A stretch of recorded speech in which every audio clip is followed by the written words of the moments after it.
જય હિન્દ જય ભારત મિત્રો, હું આપનો હાર્દિક મારુડા। આ પ્રભુજી અમને હળવદમાં વિશ્વાસ આર્કેડથી મળી આવ્યા છે। कहाँ के रहने वाले हो आप? चौकी गाँव के सर जी। हाँ? चौकी गाँव एमपी के। मेरा नाम धर्मेंद्र। चौकी गाँव एमपी के धर्मेंद्र। तो भैया आप घर से क्यों निकल गए? भाई साहब मेहनत मजदूरी करते हैं, गरीब इंसान। सर जी हाथ जोड़ लें भाई नहीं, साहब। कौन परेशान करता है? हमारे गांव वाले परेशान करते हैं सर जी भाई साहब। गांव वाले परेशान करते हैं? क्यों? सर हम मेहनत मजदूरी बिगाड़ माता पिता के हैं सर।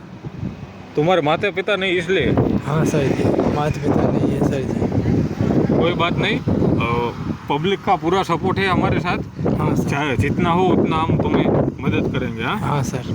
તો મિત્રો આમને એવી તકલીફ છે, બહુ ખરાબ હાલતમાં છે અને ગામના બહુ હેરાન કરે છે એવી પરિસ્થિતિ છે મિત્રો। તો ખરા છે મિત્રો, वो तुम्हारा भैया है ना? वो हाँ भाई साहब दोस्त। कौन से परिवार में कौन कौन है? हमारे परिवार में भाभी है, भाई साहब है और कहीं कैसे मैं हूँ। बरोबर। भाभी और हाँ भैया नहीं भोपाल रखते? भाई साहब नहीं रखते, वे भोपाल में रहते हैं। मेरा नाम धर्मेंद्र। મિત્રો એમ કહે છે મારા ભાઈ અને ભાભી પણ છે પણ એ પણ નથી રાખતા એવું જણાવી રહ્યા છે। તો મિત્રો ખરેખર આવું ન કરવું જોઈએ આપણે, અને આમની અત્યારે મેન્ટલી એકદમ અપસેટ છે મિત્રો। તો આવો અને સાથ અને સહકાર આપવા વિનંતી। જય હિન્દ જય ભારત।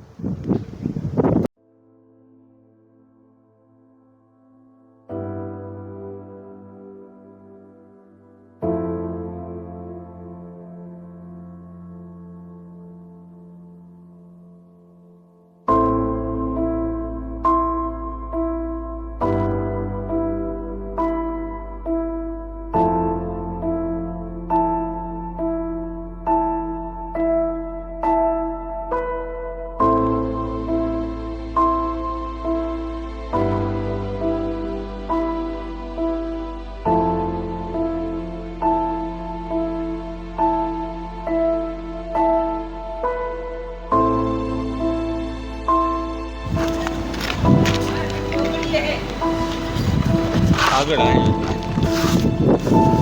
અહીંયા આગળ છે, તમે આમ ક્યાં ગયા હતા? અહીંયા આગળ જ છે કાકા।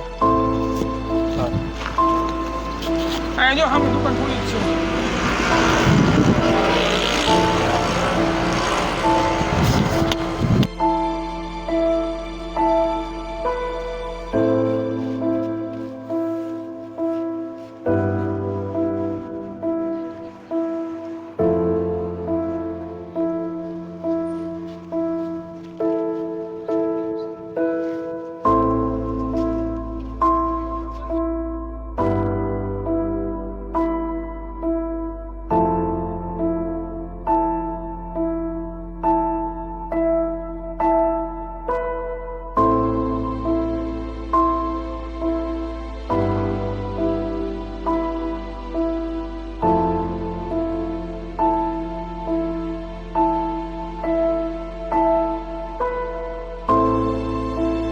પ્રભુજીને નવડાઈને એકદમ ફ્રેશ કરી દીધા છે।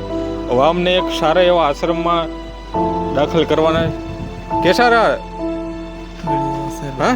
बढ़िया सर जी भाई साहब। મજા આયા ને? હા हाँ सर। મિત્રો આ પ્રભુજી તમે જોઈ શકો છો કે એકદમ માનસિક સ્થિતિ ખરાબ નથી, પણ અમુક કહેવાય ને કે આ માનસિક ત્રાસના કારણે, ઘરના કંટાળાના કારણે જો તમે હાથ જોડો યાર પ્રભુજી, એટલે કંઈક ઘરના કંટાળે પણ પ્રભુજી ઘરેથી નીકળી જતા હોય છે। તો ખરેખર આવું ન થવું જોઈએ મિત્રો, આપણે બધાને ખ્યાલ રાખવાનો હોય। તો આમને અત્યારે સારા આશ્રમમાં લઈ જઈશું, પાછળની લાઈફ સારી જાય એના માટે અમે 100% અમારા પૂરા પ્રયાસો છે મિત્રો। તો આવશું બીજા વિડીયોમાં। જય હિન્દ જય ભારત। બરાબર ને? બોલ દો જય હિન્દ જય ભારત। जय हिंद जय भारत। હા जय हिंद जय भारत।